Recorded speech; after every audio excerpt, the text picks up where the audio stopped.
He believes deficits don't matter. We do.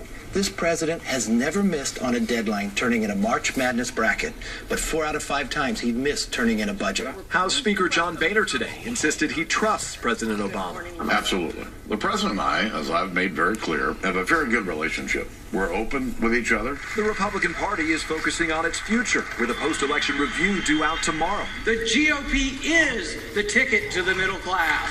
Tea Party favorite Senator Rand Paul of Kentucky won this weekend's straw poll at a conference of conservatives, among them Sarah Palin. Mr. President, we admit it. You won. Accept it. Now step away from the teleprompter and do your job. This week, Mr. Obama makes his first presidential visit to Israel, a trip steeped in both symbolism and sensitivities. The president will meet with Prime Minister Benjamin Netanyahu and visit the grave of Theodore Herzl, the father of modern Zionism. He'll also travel to the West Bank city of Ramallah, meeting with Palestinian Authority President Mahmoud Abbas, as the U.S. tries to manage significant regional challenges.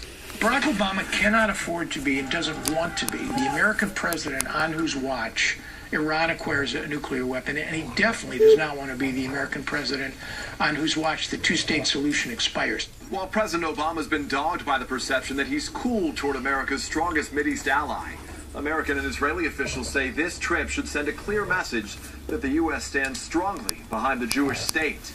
Peter Alexander, NBC News, the White House. In South Carolina this weekend, a brush fire quickly sped through